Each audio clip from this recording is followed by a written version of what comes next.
Guys, Unbiased Bob here. One of the things I like to do on this channel is measure the performance of coding models. We're focused on software engineering tasks, and we're focused on the hardware that you might already have at your house. Maybe you've got an Apple Silicon Mac with 32 gigs of RAM. Maybe you've got an NVIDIA graphics card with a 3090 in it. If you've got 24 gigabytes of VRAM or more to spare, models in this class that we're going to talk about today can run with excellent speed and performance and intelligence on the hardware that you already have. So today I've got Ornith 1.5 results from my private benchmark set. Ornith is a new model as of August 2026. And here's the key detail. It's based on Qwen 3.5 35B A3B, which is the best model of an MOE of that size that's out there. And according to the model card of Ornith 1.5, it significantly outperforms Qwen 3.6 35B A3B. So the Ornith folks are saying, look, we took the best MOE model out there in this roughly 30 billion parameter class, and we poked and prodded on it, and now it's better. And by the way, it's so smart that it goes off and it writes test cases, and it improves itself. So spoiler alert, Ornith 1.5 significantly lags the base model that it's created based on, and it's not close. Ornith 1.5 is dominated by token efficiency. It's dominated on the wall clock efficiency measures. It thinks and thinks and thinks and thinks and wastes time on your CPU. It's not a good model. What to expect in this video? Two graphs showing intelligence relative to how long it takes. One graph showing performance of the model, how fast it decodes and how fast it prefills, and a detailed look at a couple of its behaviors, okay? What makes it so verbose and what makes it take so long to execute? So I'm going to keep this as short as possible, and I'm going to put the assets in the video description where I can because Ornith 1.5 isn't worth more of my time. All right, most important graph first, Pareto efficiency in terms of token use. What the heck is this graph? The x-axis is how long do I want to let the model cook for? And the y-axis is what's the smartest model that I can pick at that level of thinking. So we've got this cluster in the top left, and that's where you want to be, and that's where you have a high success rate on the task set, and you don't use that many tokens to get there. And Ornith is eating paint over in the corner. And so one thing to call out here is that the 35B A3B has a place on this graph, okay? So it's in the way bottom left there, and so there is a reason to choose an MOE. If you want it to be done a lot faster, you can take a hit on the success rate, and that's a reasonable choice. But what they've done with Ornith is they've taken that same model, and it scores a little bit higher, but it takes like 3 or 4 hours longer on my task set. So it's not a reasonable choice. It's completely dominated by the other options here. So yeah, let's go back to the wall clock example. And so this is the same kind of graph. The x-axis is how long you want to let it cook for, but it's in wall clock time, not number of tokens emitted. And we get the same result. Ornith is eating paste in the corner, and the other models are saying, okay, we're going to, stake out a spot on the frontier and be a reasonable trade-off point where you can say, I want to let this run longer and get better performance with like a Qwen 3.8, or again, the mixture of expert model Qwen 3.5. 35B A3B finishes fast and scores a little bit lower. So let's take a look at the performance numbers. It essentially performs exactly like Qwen 35B A3B with a bad MTP head. So the prefill is significantly lower, and this is in line with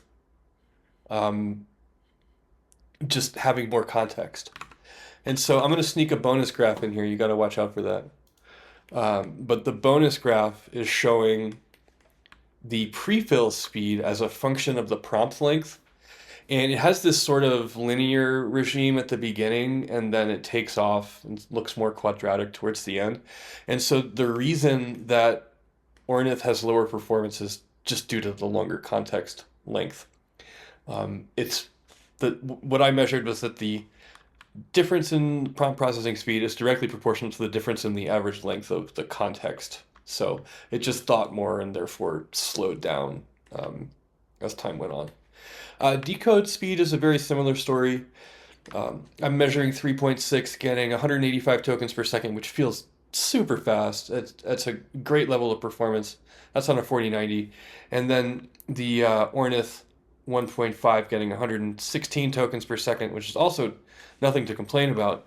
But if you look at the MTP draft length acceptance rates, uh, the Ornith model falls off a cliff with its ability to predict past the first token. And so the average length is much lower, and it just looks, it's the same proportion. So it's proportionally slower as to the MTP acceptance rate.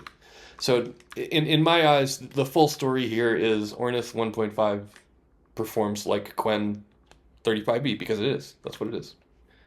Okay, guys, editing unbiased Bob here, and I wanted to talk about what makes it so verbose and why it takes so much wall clock time too. And I forgot to do that when I was recording my little monologue. And this is an example of a task that kind of demonstrated both. So let's just take a quick look at it and we can consider that covered. So this is a pattern matching rules implementation where Ornith was tasked with kind of a pretty gnarly set of requirements for implementing a pattern matcher like you would use within Bash for specifying files with a regular expression matcher. The prompt has a pretty long description of all the different operators you can use, the asterisk, the question mark, and you're basically implementing a regular expression matcher. And the models are restricted to using the Python standard library. And it's a pretty interesting task because it has a lot of edge cases. And so if we go back to what Ornith was trying to do here, it's using a here doc with this syntax, and it's writing a temporary file called ref2, and it's trying to figure out if its own implementation that it just did is correct. And look, it's got this massive thinking block with 7,000 characters, and it's writing multiple versions of the code it's planning on writing anyways in the thinking block. And then the really interesting part here is where it does the fuzzing. So it's trying to figure out through a bunch of testing whether its implementation is correct, and it has this loop. And it says 4 million times, create a random string, and then run it through my implementation. And this is good. Ornith is a very slow and methodical model, and so this isn't necessarily a bad behavior, but it does explain why it's slow. And so this allows it to catch a lot of edge cases. And when you have a benchmark like SweBench, you don't have a wall clock limit on the task, but you do have a wall clock limit on how much time you can execute. So this is a budget that you have that can allow you to score higher on benchmarks. If I was going to engineer a agent and a model that was going to do very well on benchmarks, I would want it to do stuff like this and burn as much of its budget for CPU and tool call execution as you can. And if you go over to the SweBench code base, you can see what the timeouts are for an individual task and for the execution time. So, and yeah, this is a 30-minute total timeout by default for how long the tasks that you spawn can run for. So, and you see that it doesn't just do this once. It seems to be trained to repeatedly fuzz millions of times when it has edge cases that it's trying to match. And that sort of explains to me why it's being so slow, so methodical, and take such a long time. That's really all I've got for you guys today. I'm not recording from home, and so I guess I have one tip for how to be productive on the road. I'm not where my lab is, but I can still use the GPUs I have at home pretty easily, and I'm just using Tailscale. It's a really easy to install, and it's not open source. It's a paid product. There's a couple problems with it, but they make it so easy for me. I have one Mac at home with Tailscale on it, and then with my laptop, I can log into there, and then I just have regular SSH access to all the tools and all the hosts I would normally be using. So Tmux is your friend here. Tailscale makes it really easy to get access in and use your lab from remote, even if you're behind a router or whatever. So anyways, thanks for taking a look at Ornith for me. I don't recommend it for production. It may be interesting for other uses, but it's not a reasonable choice on the Pareto efficiency curves that I've measured. So, all right. Thanks. See you in the next one.